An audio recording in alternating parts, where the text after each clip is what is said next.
Hello, my name is Achmad Arjunas Asy'Ari, and I want to tell you about the stories from Jack and the Beanstalk. Once upon a time, there lived a boy called Jack. He lived in a cottage with his mother, and their most valuable possession was a cow called Daisy. Daisy provided fresh milk for Jack and his mother every day. They loved her very much. Sadly, the day came when Jack and his mother had no money left. Jack's mother told him that he would have to take Daisy to the market to sell her. Jack was distraught, but he knew that he had no choice. He set off to the market with Daisy, feeling very sorrowful. On the way to the market, Jack met a man. The man had a large, curly mustache and was wearing a sparkly yellow cloak. He started with interest as Daisy and then said, "What a fine cow you have there, Jack." "How do you know my name?" asked Jack, confused. "I know a lot of things," chuckled the mysterious man. "For example, I know that these beans that I hold in my hand have magical power. I will give you these incredible beans in exchange for your cow," suggested the man. "When you plant them, they will grow right up in the sky within just a few hours." "Oh no," replied Jack. "This is all my mother and I have, and I must get a good price for it and her market today.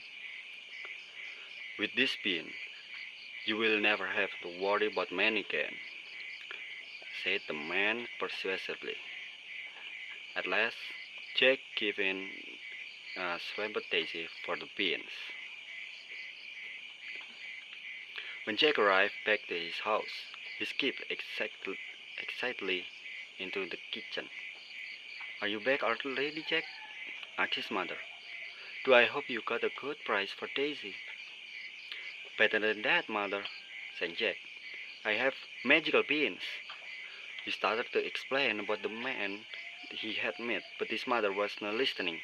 She was extremely angry. She took the bean and threw them out of the window. Jack was sent off to his bedroom. He lay down on the bed and cried himself to sleep. Next morning, Jack woke up and noticed that his bedroom was much darker than usual. A shadow fell across the room. He ran outside and investigated. Jack was astounded by what he saw in his garden overnight. The beans had grown into a gigantic beanstalk. It was thicker than the trunk of the ancient tree and covered in healthy green leaves. It was the most amazing plant that he had ever seen. The beanstalk went up high into the clouds. He could not see the top of it. "I will climb this beanstalk," said Jack, feeling determined. Jack was fit and strong, and he started to climb the beanstalk with ease. However, the higher he climbed, the harder it got to find things that he could grab onto. Soon, his limbs started to tire. "I must go on," he said to himself firmly. He grasped the beanstalk and climbed higher into the clouds. Eventually, he reached the very top. Jack saw the enormous castle as he stepped closer. He realized that even the door was far bigger than any he had ever seen before. It had been left slightly ajar, and Jack was able to sneak inside. Jack started in amazement. All of the furniture was huge. The chairs and the table towered above him like skyscraper. There was a bowl of water on the floor for a cat or a dog to drink, but it was so big that Jack could have bathed in it. Suddenly, the floor beneath Jack's feet began to shake, and Jack heard the loud rumbling noise. His heart was beating loudly, and his chest as he scurried quickly inside the cupboard to hide. A colossal giant marched into the room. Jack peered nervously through a hole in the cupboard door. The giant face was covered by bruisy brown beard. He had rosy cheeks, and there was not a single hair on the top of his head. Fee fee woo woo, I smell the blood of an Englishman, blowed the giant mechanically. The Jack shivered with fear. The terrifying giant sat down at the table. On the table was a hand and golden harp.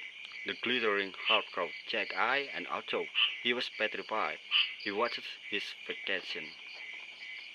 Lay, said the giant, and the hen lay an egg. The egg was made of the solid gold. Jack was mesmerized by the bright, shining egg as he watched through the hole in the cupboard door. Sing, said the giant to the harp sang. A beautiful clanging song came out of the harp. It seems to cast a sort of spell over the giant because he soon fell asleep.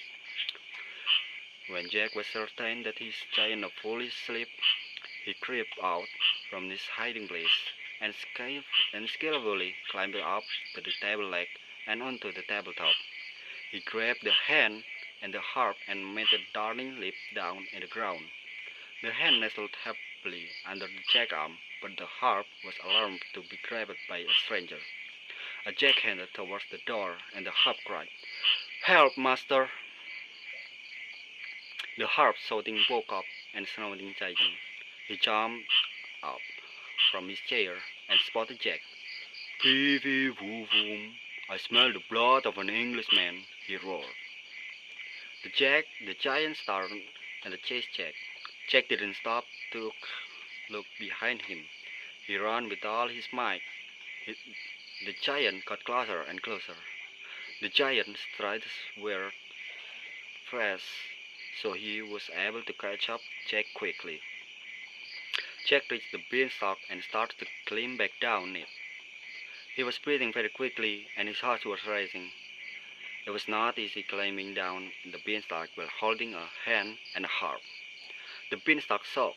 Jack looked upwards. The giant had got into the beanstalk and was climbing down after him. When Jack reached the bottom of the beanstalk, he stumbled into the ground, utterly exhausted. "Help!" he shouted at the top of his voice. He knew that his giant wasn't far behind him. Jack's mother came rushing towards the beanstalk with an axe in her hand.